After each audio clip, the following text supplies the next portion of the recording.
Okay, so in this video I'm going to have a look at proving that the square root of 3 is an irrational number.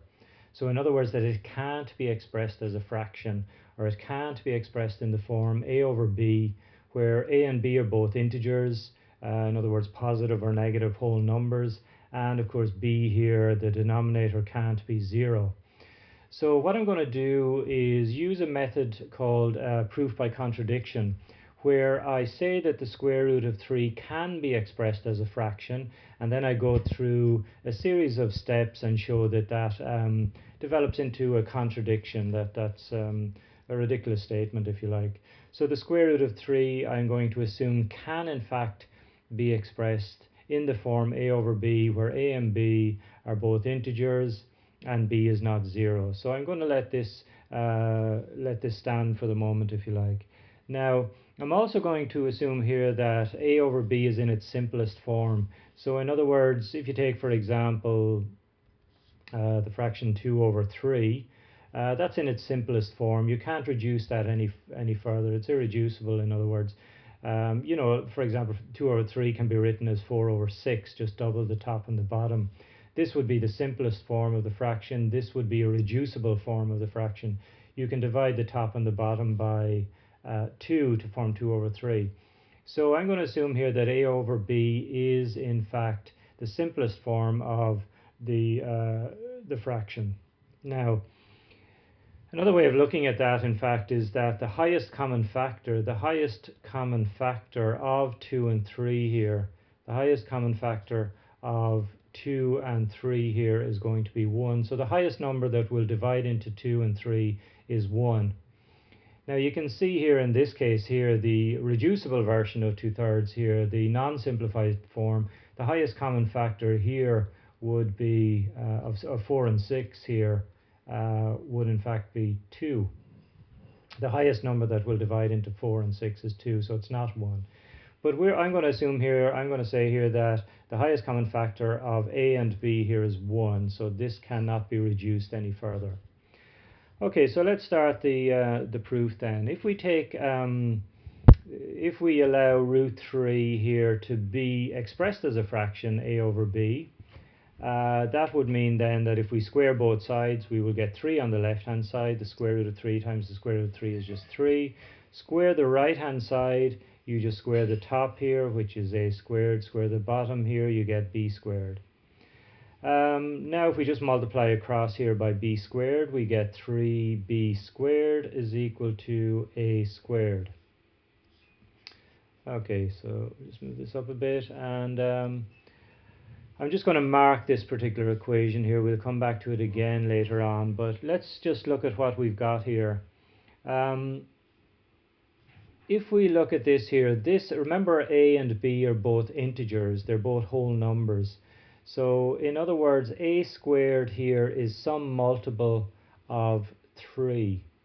So if we multiply 3 by some multiple b squared, we get a, or if you multiply b squared by 3, you'll get a squared as well. Okay, so in other words, this must mean that 3, the number 3 here,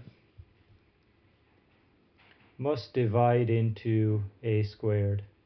3 must divide into a squared. In fact, you know, if you divide across by 3 here, you get b squared is equal to a squared over 3. So in other words, a squared divided by a whole number 3 here, you'll get a whole number here, b squared.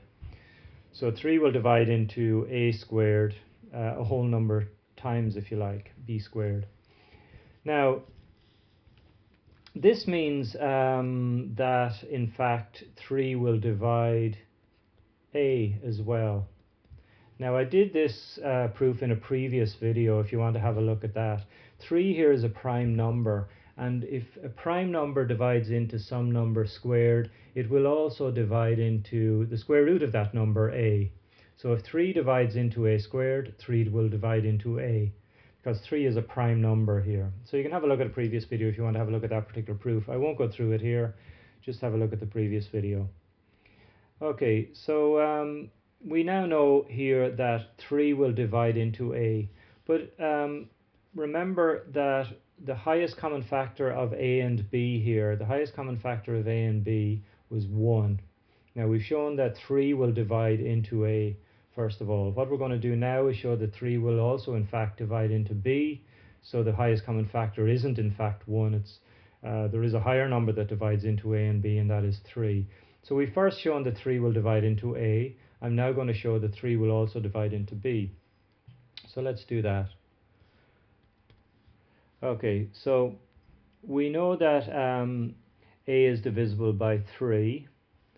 So that means that will mean if A is divisible by 3, A is divisible by 3 here, that means A is going to be equal to 3 multiplied by some other integer, and we'll call that other integer k. So if A is divisible by 3, that means A is equal to 3 times some whole number. Now if we go back to this equation here, 3b squared is equal to A squared, we know that A is equal to 3 times some number k. So instead of A here, I'm just going to slot in 3k. So I'm going to take this particular equation here, and I'm just going to write down 3b squared is equal to, instead of A here, I'm going to write down 3k.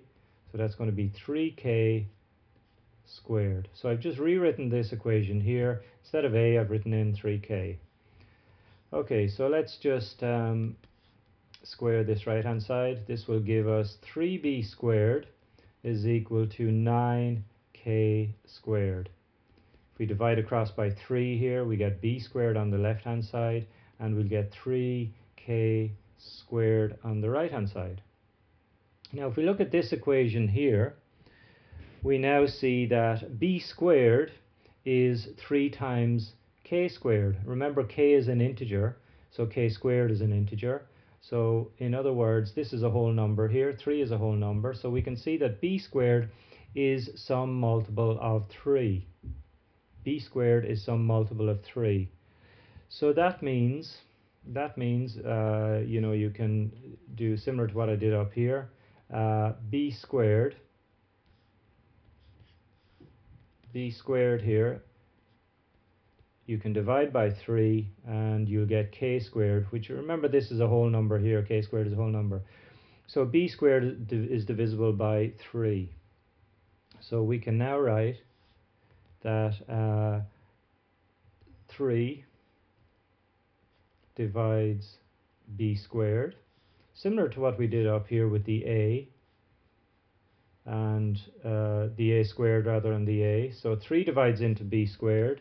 That means that 3 divides into b, because again 3 is a prime number, and explained that earlier. So 3 divides into b squared, so that means 3 divides into b.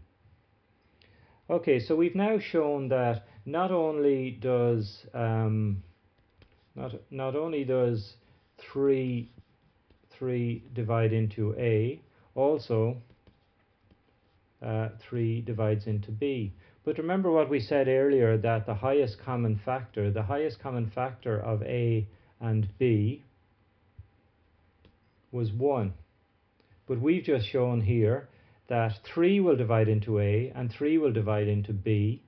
Therefore, we've contradicted this particular assumption here at the beginning. So we've proven by contradiction that it's not possible to write the square root of 3 as a fraction. It's not possible to write square root of 3 in the form a over b, where a and b are elements of z and b is not equal to 0. So that's our proof by contradiction. We assume that, we took that a and b, the highest common factor of a and b was 1, but we've shown using these series of steps here that in fact there is a higher number than 1, i.e. 3, that divides a and b.